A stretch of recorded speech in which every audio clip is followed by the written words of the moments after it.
조갑제 TV 시청자 여러분 안녕하십니까. 2020년 7월 27일 휴전 67주년이 되는 날 정오입니다. 목숨 걸고 박정희가 사랑했던 여인 이혈란 이야기 시리즈 제4회입니다. 제4회로서 일단 마무리를 하겠습니다. 지금까지 이혈란 씨 중심의 이야기를 했습니다. 이혈란 씨가 1987년에 자유기고가 강인옥 씨와 한 인터뷰 내용을 중심으로 쭉 설명을 드렸습니다. 마지막은 1950년 2월 6일에 용산관사에서 박정희와 동거하다가 밤에 가출을 하고 나서 마지막에 어디서 만나느냐 하면은 대구에서 스쳐 지나갑니다. 그때는 이미 이혈란 씨는 교사와 재혼을 한 상태고 임신한 상태인데 길을 걸어가는데 빵빵 하는 소리가 들려서 돌아보니까 지프차에 박정희가 타고 있더라. 그러마 나 살려라 하고 달아났는데 다행히 트럭이 옆으로 지나가는 바람에 박정희와 만나지 못하고 그것이 마지막 만남이 되었다. 그리고 1979년 10월 26일 과거의 남편이라고 해야 되겠죠. 남편 박정희가 김재규의 총탄에 시해되었다는 소식을 들었을 때도 마음에 큰 동요는 없었다. 밥을 한 그릇 더 먹었다. 뭐 이런 이야기입니다. 그러나 돌아보니까 내가 너무 쌀쌀하게 대했다는 후회가 든다. 독한 사람이지만 여자에게는 그렇게 잘해주는 사람이었다. 이런 평이 있었습니다. 자, 그러면은 요 시간대에 박정희 중심으로 한번 볼 필요가 있습니다. 박정희는 요 시간대는 1947년, 48년, 49년, 1950년 6.25 전까지입니다. 이 시간대가 박정희로서는 가장 파란이 많았던 그리고 암울했던 그런 시기였습니다. 1947년에 가을에 이혈란과 결혼식장에서 만나고 첫눈에 반하는데 이 1947년이 중요한 해입니다. 이때 우선 세계 정세가 바뀝니다. 트루만 대통령이 트루만 닥트린을 발표해 가지고 소련의 평창주의에 맞서겠다 하면서 한국의 상황이 바뀝니다. 한국에서도 이승만 주도의 이제는 대한민국 건국이 38도선 이남에서라도 일어나야 한다. 이미 북한에는 소련의 꼭두각시인 김일성이가 정권을 세웠다. 우리도 이제는 통일정부 불가능하니까 단독 정부 만들어야 한다는 움직임이 본격화됩니다. 그러면서 세상 분위기가 슬며시 반공으로 돌았습니다. 반공으로. 우리가 처음부터 반공이었던 게 아닙니다. 2차 세계대전 때 소련이 연합군이었습니다. 더구나 북한을 해방했어요. 또 소련에 대한 소련이 독일과 싸워서 영웅적으로 이기는 걸 본 많은 사람들이 소련을 흠모하기도 했고 그때 우리가 후진국이니까 자연스럽게 사회주의가 스며들고 있었습니다. 그런데 47년부터 미국이 스탈린의 소련에 대해서 대결을 선언하고 그 전에 이미 이승만의 위대한 영도력에 의해서 우리는 공산주의와 같이 갈 수가 없다. 공산주의자들은 소련을 스탈린을 모시는 사대주의자다 해서 우리가 반공자유민주의 노선을 걷게 됩니다. 이런 판국에서 박정희는 흐름을 잘못합니다. 박정희는 1946년 10월에 가장 존경하던 형 박상희 씨가 대구 폭동에 연루되어 가지고 이분은 좌익입니다. 진압 경찰로부터 총격을 당해 가지고 죽습니다. 거기에 한이 맺혔을 것이고 이것을 노린 남로당의 공작이 들어옵니다.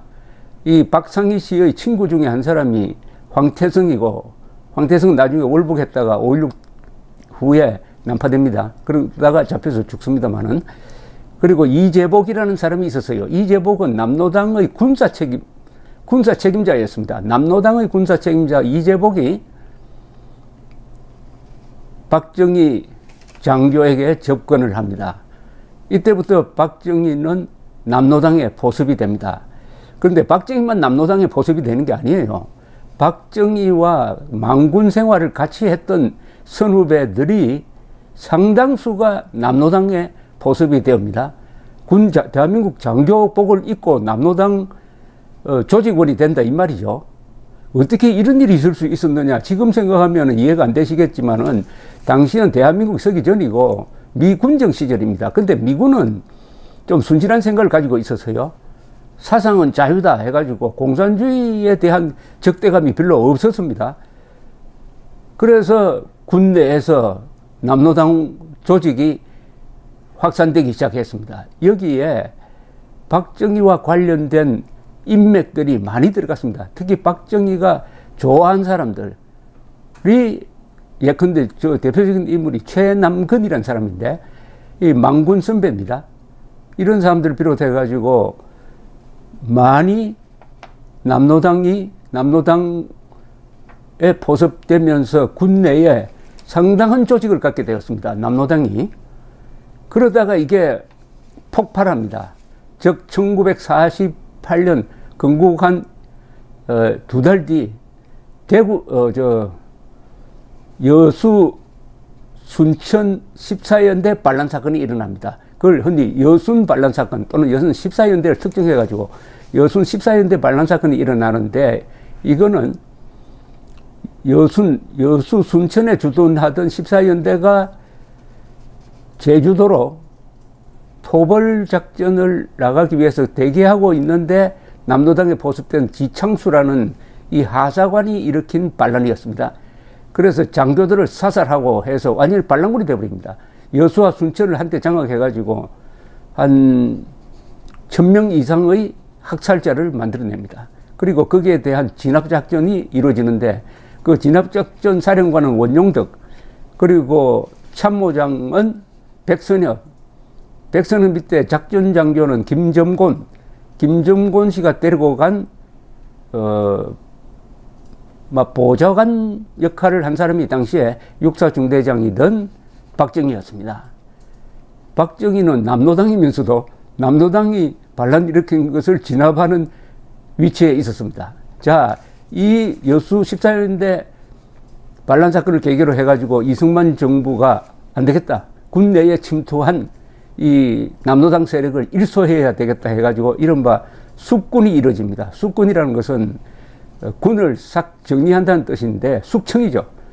그래서 수사 책임자가 정보국장인 백선엽, 그 밑에 수사 실무자가 김안일, 김창룡 이런 사람들로 포진이 돼가지고 일대 수사 선풍이 붑니다.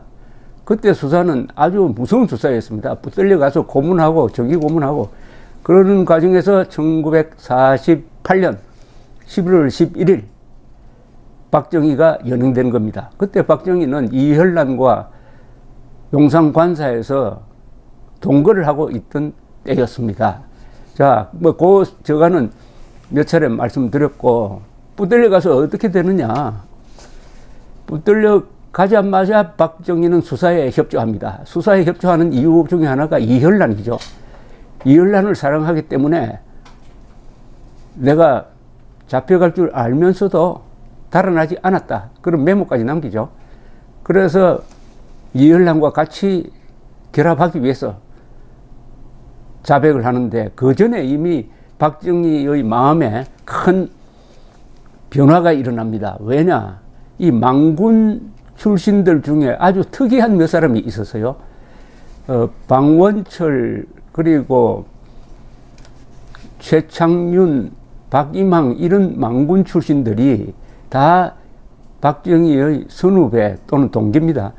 이분들 중에 몇 사람이 여운형 추종자였어요. 근데 여운형의 명령을 받고 북한으로 갑니다. 북한으로 가서 김일성 밑에 가서 인민군을 만드는 데 참여를 합니다. 아주 뜻은 좋았어요. 북한에도, 여운형은 북한에도 내 세력이 있어야 되겠다. 인민군 안에 내 세력이 있어야 되겠다. 이런 말하자면 포석을 한 것 같은데, 근데 이 사람들이 인민군 만드는 데 참여를 했다가 결국은 발각이 돼가지고 감옥에 갑니다. 감옥에 가서 나오자마자 다 남쪽으로 내려와요. 그래서 북한에서 공산주의자들이 얼마나 악질적이냐. 이거는 이자들은 완전히 그 습성이 공산주의자도 아니고 이거는 마적단이다. 약탈하는, 만주에서 많이 본 마적단하고 똑같은 자들이다 하는 것을 알게 됩니다. 공산주의의 실상을 알게 되죠.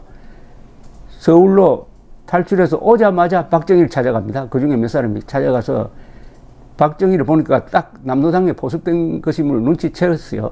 그러니까 빨리 탈퇴하라고 권유를 합니다. 이게 박정희 마음을 흔들렸을 것이고, 이혈란에 대한 애착이 결합이 되어 가지고 또 무엇보다도 살고 싶은 욕망이 있지 않았겠습니까? 그래서 김창룡의 신문에 적극적으로 협조를 해가지고 조직원들을 쭉 이야기를 합니다. 박정희가 불었다 그럴까요? 본 조직원 중에서 붙들려 가서 고생한 사람들이 들어있는데, 그 대표적인 사람이 나중에 공군참모총장을 지낸 박원석이라는 사람이었습니다. 박원석. 일본 육사 1기 후배인건 그렇습니다. 이렇게 해서 박정희가 수사에 협조하니까 이제 박정희를 살릴 수 있는 명분이 하나 나왔습니다. 그런데 다행히, 참으로 다행인 게 박정희를 수사했던 그 저승사자 같은 김창룡도, 김창룡의 직속 상관인 김안일도 박정희를 잘 봤습니다. 김안일은 나중에 이분이 목사가 됐습니다만 이분이 박정희와는 또 육사 2기 동기였습니다. 수사에 협조하고 사람이 비루하지가 않고 당당하고 담담하고 한 걸 보고 감복을 받았습니다. 그래서 박정희를 살려야 되겠다는 건의를 합니다. 누구한테 하느냐? 백선엽 수사국장, 수사 담당 국장이죠. 직책은 정보국장이었습니다. 이 사람 살려야 되겠습니다 하니까, 그러면은 살려야 되겠습니다. 그러니까 박정희가 만나보고 싶어 합니다 라고 이야기를 하니까 백선엽 국장이 그러면 만나지 해서 아주 운명적인 만남이 이루어집니다. 운명적인 만남이. 그 상황을 제가 한번 자세히 설명을 해드리겠습니다. 박정희와 백선엽 사이는 관계가 있습니다. 백선엽 장군은 박정희보다 나이가 3살 아래입니다. 그러나 만군은 선배예요. 만주공관학교는 선배입니다. 그런데 백선엽 장군이 여순 반란사건 토벌사령부에서 참모장으로 있을 때 거기에 박정희가 옆에 보좌하고 있었습니다. 그러나 정식으로 만나는 것은 이게 처음이었습니다. 정보국장실로 김안일이 수갑찬 박정희를 데리고 들어왔습니다. 이때의 모습을 백선엽 장군은 이렇게 기억을 합니다. 박정희의 모습은 처연했다. 생사의 기로에 선 한 연약한 인간이 생명을 애원하는, 어떻게 보면 순수한 모습이었다 라고 백선엽 장군은 기억했습니다. 박정희는 이렇게 저를 도와주십시오 라고 애원조로 이야기를 했습니다. 백선엽 장군은 대령입니다. 그때는 무심코 도와드리지요 라는 말이 나왔다고 합니다. 백선엽 장군은 나중에 이 말을 기억하면서 그 결정적인 말이 무심코 나왔다고 회고를 했습니다. 자연스럽게 나오더라는 거죠. 그러면서 이렇게 이야기를 합니다. 그 말이 그를 살린 겁니다. 도와주겠다고 약속해 놓고는 내가 어떻게 살리나 하고 고민을 많이 했습니다. 이분은 박정희도 대구 사범 출신이고 백선엽도 아주 가난한 집안에 태어나서 평양 사범을 나왔습니다. 이 사범학교 나온 분들이 인간을 대하는 태도가 다릅니다. 그래서 약속을 어떻게 지킬까 고민을 했다는 겁니다. 통수계통을 따라 재가를 받아야 했습니다. 그분이 살아난 것은 간단합니다. 저와 직접 대면했기 때문입니다. 수군 수사 책임자인 저에게 아무도 박정희를 살려달라고 부탁하지 않았습니다. 당시 무서운 수사 선풍이 불고 있어 누구도 감히 저에게 그런 말을 할 수 없을 때였습니다. 제 앞에 앉아있던 그분의 모습, 거기에 저의 마음이 움직인 겁니다. 이겁니다, 이게. 그러니까 이 순간은 백선엽 장군이 며칠 전에 돌아가셨지만 참 한국 현대사의 중요한 장면 중에 하나입니다. 사범학교 출신들끼리 만났습니다. 그리고 같은 망군 출신이었어요. 뭔가 통하는 게 있었겠죠. 그러나 무엇보다도 박정희가 살려달라고 하는 그 모습에 감동이 되었다는 겁니다. 감동이 되었다. 어떤 모습이었을까? 백선엽 장군의 회고로는 처연했다. 그러나 담담했다. 뭔가 움직이는 게, 마음 움직이는 게 있었겠죠. 그래서 어떻게 살려주느냐 하면은 우선 보정을 씁니다. 보정을 써야 무슨 건의라도 할 것 아닙니까? 그래서 백선엽 장군이 상부에 건의를 하기 전에 김안일, 김창룡 불러가지고 너희들이 박정희가 용서를 받을 만하다는 여기 글에 서명을 해라. 나도 도장 찍겠다. 해가지고 세 사람이 백선엽, 김안일, 김창룡 세 사람이 신원 보정에 도장을 찍습니다.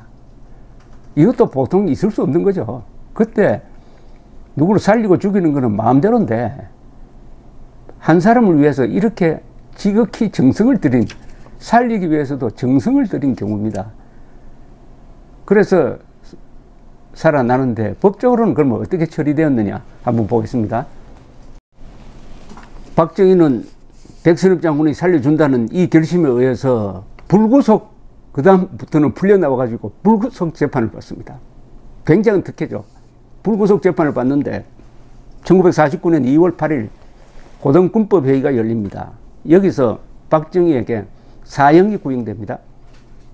그리고 감형이 됩니다. 무기징역과 파면, 급료 몰수형을 선고받습니다. 선고 형량은 무기징역입니다. 무기징역. 사형 구형받는 사람이 불구속 구형을 받았다. 얼마나 많이 봐준 겁니까? 이날 선고를 받은 피고인은 박정희 소령을 필두로 69명이었습니다. 장교 42명, 사병 27명. 이들의 공통 죄목은 국방경비법 제16조 위반, 반란을 기도했다입니다. 그리고 고등군법회의 명령 제18호 1949년 4월 18일자에는 박소령에게 적용된 구체적 죄명이 병력제공죄로 되어 있습니다. 병력제공죄는 엄청난 거죠. 보통 사형입니다. 이 문서는 이들 피고인이 1946년 7월경부터 1948년 11월에 걸쳐 서울 등지에서 남로당에 가입, 군내에 비밀세포를 조직하여 무력으로 합법적인 대한정부를 반대하는 반란을 기도했다. 이렇게 적혀 있습니다. 그리고 박정희는 이응준 육군참모총장의 확인 과정이라는 게 있습니다. 군대에는 군법회의에서 재판을 하더라도 그 지휘관이 감명을 할 수가 있습니다. 그래서 징역 10년으로 감형됩니다. 사형 구형에다가 무기 선고에다가 10년으로 감형되고 동시에 형의 집행을 면제받는 겁니다. 4월 18일에 확정 선고가 나왔으니까 그 두 달 사이에는 박정희는 뭘 하느냐 하면은 또 백선엽 장군이 박정희를 현직에 그냥 임명을 해버립니다. 전투정보과, 정보국의 제일 중요한 과가 전투정보과인데 전투정보과장으로 박정희 소령을 근무하도록 합니다. 근무하도록 해서 두 달 뒤에 근무를 하다가 확정 판결이 나오니까 비로소 민간인이 되는데 백선엽 장군이 또 봐주는 거죠. 백선엽 장군 하는데 그때는 대령입니다. 박정희가 민간인으로서 전투정보과에서 근무를 하도록, 그 직제도 없는 겁니다. 공무원도 아니에요. 문관이라 하면 공무원인데 문관도 아닙니다. 그냥 비공식 문관으로 근무를 하도록 합니다. 그러니까 1949년 4월에서 1950년 6월 28일 아니면 29일 군에 다시 복직될 때까지 박정희는 민간인이 되는 거죠. 민간인이 되는 겁니다. 이 역사의 흐름 속에서 박정희 이열란의 그 이루어질 수 없는 사랑이 아마 이해가 될 겁니다. 닥터 지바고라는 영화를 보면은 볼셰비키 혁명이라는 거대한 역사적 격동이 흘러가고 거기서 닥터 지바고가 부인 그리고 또 애인이 한 사람 있죠. 연인 줄리 크리스티가 나오는 라라와의 사랑 이게 겹쳐지듯이 박정희의 목숨 건 사랑도 그런 긴박한 상황에서 이루어졌으므로 제가 이 설명을 하면은 재밌다고 하는 게 그런 드라마틱한 모습 때문에 그런 것이 아닌가 이렇게 생각이 듭니다. 박정희와 이혈란의 이 동거 생활을 지켜보았던 사람들이 있습니다. 그분들한테 제가 들은 이야기가 많아요. 뭐 제일 가까이 지켜본 사람이 김종필이죠. 김종필 육사 8기생 같이 전투정보과에 근무하면서 박정희를 흠모했던 사람이죠. 그때부터. 그리고 한무협이라는 분, 한웅진이라는 분, 또 이영건 이런 분들이 남긴 박정희와 이열란의 동거 그리고 그 옆집에 살았던 김정곤 씨의 정언 이런 걸 다 종합하면은 티각태각했다는 겁니다. 박정희 대통령은 너무 애틋하게 이열란을 좋아하고 이열란은 신경질적이었고 가끔 박정희가 부부싸움을 했다면서 집에 들어가지도 않고 하는 그런 모습이었다는 이야기가 있습니다. 그리고 박정희 집에 놀러 온 사람이 한 사람 있었습니다. 그 사람은 박정희 교사로서 문경에 있을 때 하숙을 했던 집의 하숙집 아들이었어요. 이름이 임창발이라는 분인데 이분이 1949년 무렵에 서울로 올라와서 박정희 관사에서 하룻밤을 잤다고 합니다. 그런데 갑자기 박정희가 오더니 흔들어 깨우면서 여자가 약을 먹었다고 빨리 병원으로 데려가라고 해서 같이 병원으로 데려갔다 하는 이야기도 있습니다. 이때 박정희가 의지가 되는 사람이 한 사람 있었어요. 그 사람이 한웅진이라는 사람입니다. 한웅진 이 장군은 당시에 나중에 장군이 되고 이 5.16 때 항상 5.16의 그 운명적인 밤에 박정희와 행동을 같이 했던 사람입니다. 한강 다리도 같이 넘었던 사람이에요. 이 한웅진 씨가 그때는 특무부대의 특무대장이었습니다. 특무부대는 나중에 보안사로 바뀌는데 아주 무시무시한 기관입니다. 그래서 한웅진 씨가 집이 어디 있었냐면은 지금 경교장, 옛날 고려병원, 지금은 삼성 강북병원이죠. 그 약간 비탈이 있습니다. 거기에 하숙집이 있었습니다. 박정희는 이 한웅진을 나이가 상당히 아래입니다. 매우 좋아했습니다. 그리고 의지가 됐을 거라고 생각합니다. 왜냐하면 한웅진은 수사기관의 장이니까 지금 박정희는 사상적으로 계속 의심을 받고 있습니다. 사상적으로 의심을 받으니까 빨갱이라고 점점 그때는 또 한국의 반공 분위기가 고조되고 있을 때였습니다. 그러니까 만나려고 하지 않아요. 박정희 만났다가는 또 뒤집어 쓴다. 또 박정희가 과거에 조직을 부렸던 사람이다 해가지고 박정희 옆에 갔다가는 화를 당한다. 이러니까 외롭게 돼버리고 말았습니다. 다만 6사 8기생들이 가까이에서 박정희를 모시니까 더욱더 박정희와 6사 8기생들이 끈적한 인간관계를 맺게 되고 요게 5.16을 성공시키는 인맥이 되는 거죠. 5.16 주체 세력이 바로 박정희의 제자, 육사 제자 그룹이었던 6사 5기생 그리고 김종필 중심의 8기생 박정희 5기생 8기생이 5.16 군사 쿠데타의 핵심 주체 세력이 됩니다. 그 인맥이 바로 이때 만들어졌습니다. 한웅진 씨의 생전 증언에 의하면은 가끔 하숙집에 놀러 온 박정희는 그렇게 처절할 수가 없었다고 했습니다. 또 그때 어머니가 돌아가셨어요. 모든 어머니가 다 소중한 존재지만 특히 박정희에게는 어머니가 소중한 존재였습니다. 설명드렸지만은 40을 넘어서 임신을 해가지고 지우려고 했는데 요사이 같으면 간단하게 지우지만 그때 막 그런 의술이 없어가지고 간장을 들여 마시고 또는 높은 데서 뛰어내리고 디딜방아를 배 위에 놓고 넘어지기도 하는 등등 아무리 해도 지워지지가 않더라. 그래서 태어난 게 박정희였다. 그러니까 더 사랑하게 되었죠. 바로 그 어머니가 70대에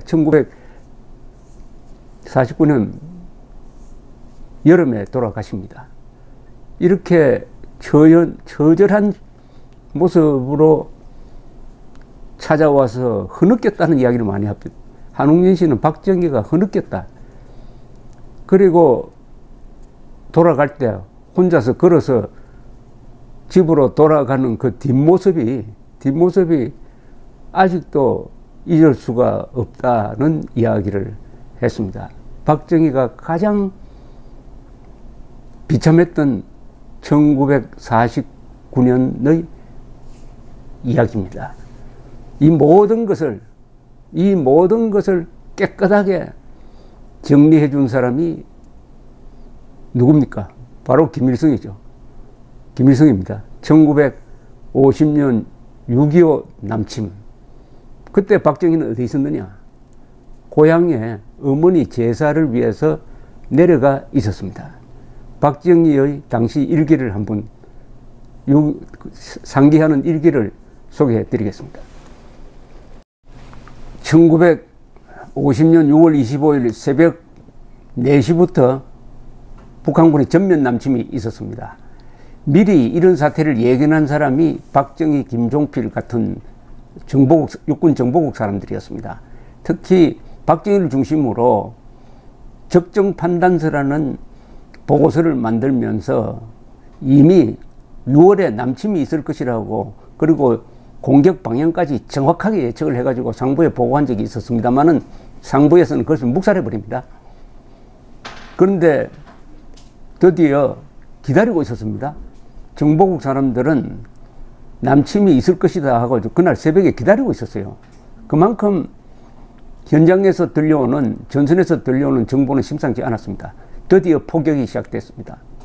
이때 북한 반장이 바로 김종필이었습니다. 김종필 중위였습니다. 참 결정적인 시기에 결정적인 인물이 결정적인 장소에 있었던 셈이죠. 이 경황 중에 김종필은 고향에 내려가 있는 박정희, 미래의 처삼촌이죠. 박정희에게 전보를 칩니다. 이 상황에 대해서 박정희가 1975년 6월 25일 75년이니까 20년 전의 6.25 남침을 회고하면서 이런 일기를 남겼습니다. 1950년 6월 25일 나는 고향집에서 어머님 제사를 드리고 문상객들과 사랑방에서 담화를 하고 있었다. 12시 조금 지나서 구미읍 경찰서에서 순경한 사람이 급한 정보를 가지고 왔다. 장도영 대령이 경찰을 통해 보낸 긴급 정보였다. 금조 미명 38선 전역에서 적이 공격을 개시, 목하 전방부대는 적과 교전 중 급히 귀경이라는 내용이었다. 새벽 4시에 38선에서 전쟁이 벌어졌어도 12시까지 동네에서는 아무도 아는 사람이 없었다. 이 동네에는 라디오를 가진 사람이 한 사람도 없었기 때문이다. 오후 2시경 집을 떠나 도보로 구미로 향했다. 경부선 상행열차에 병력을 만재한 군용열차가 계속 북행하는 것을 볼 수 있었다. 25일 야간 북행열차를 탔으나 군병력 전송 관계로 도중 역에서 몇 시간씩 정차를 하고 기다려야 했다. 이 열차가 서울 용산역에 도착한 것은 27일 오전 7시경이었다. 거리를 다니는 사람들의 표정은 모두 불안에 쌓여 있고 위장한 군용 차량들이 최대 한도로 거리를 질주하고 서울의 거리에는 살기가 감돌기만 하였다. 용산 6번 벙커 내에 있는 작전 상황실에 들어가니 25일 아침부터 밤낮 2주야를 꼬박 세운 작전국 정보국 장교들은 잠을 자지 못해서 눈이 빨갛게 충혈되어 있고 질서도 없고 우왕좌왕 전화통화로 실내는 장바닥처럼 떠들썩하기만 하였다. 참 실감나게 적었습니다.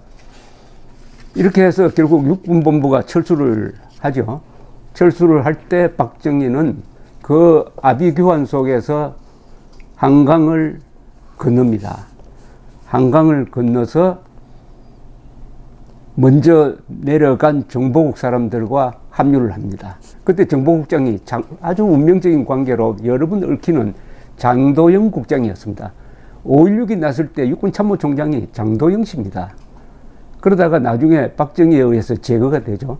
그래서 미국에 가서 교수 생활을 하다가 돌아가신 분입니다. 장도영 정보국장이 박정희가 같이 한강을 걷는 걸 보고 감동을 했습니다. 아, 저 사람은 사상적으로 완전히 전향을 했구나. 그래서 박정희를 다시 군으로 복직시켜야 되겠다 결심을 하고 참모총장, 총참모장 정일권 대령에게 찾아가서 그 뒤에 직후에 준장이 됐습니다. 정일권 준장 다 30대입니다. 지금 정일권 준장에서 가서 이야기를 합니다. 이분을 복직시켰으면 좋겠다. 이제 사상적 의심이 풀렸다. 그러니까 정일권 씨가 그렇게 하라고 합니다. 그런데 군복은 어디 찾아서 입었는데 계급장이 없어요. 김종필, 그 제주 좋은 김종필 중위가 철모를 어디에 하나 구해와가지고 거기에 색연필로 가지고 소령 마크를 그려가지고 박정희한테 줍니다. 그때 표정이 밝지도 않고 좀 계면적인 표정이었다고 김종필 씨는 나중에 회고한 바가 있었습니다. 이렇게 해서 박정희의 47년부터 시작된 47년, 48년, 49년, 50년 4년에 걸친 고난의 행군이 끝나는 순간이었습니다. 다시 군복을 입었으니까요. 그게 1950년 6월 말이었습니다. 그리고 그로부터 11년 뒤 1961년 5.16 5월 15일 밤에는 박정희가 한강 남쪽에서 해병대를 이끌고 한강 다리를 건너서 서울로 들어와서 정권을 장악하게 됩니다. 그러면은 누가 박정희를 살려냈습니까? 누굽니까? 김일성이죠.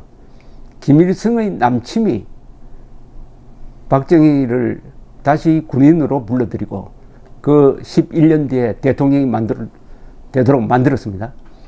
김일성의 남침이 없었으면 박정희는 민간인으로 그분 성격상 잘 어울리지도 않고 해서 아주 불평분자, 방골적인 사람으로 인생을 끝냈을 가능성이 다분히 있습니다.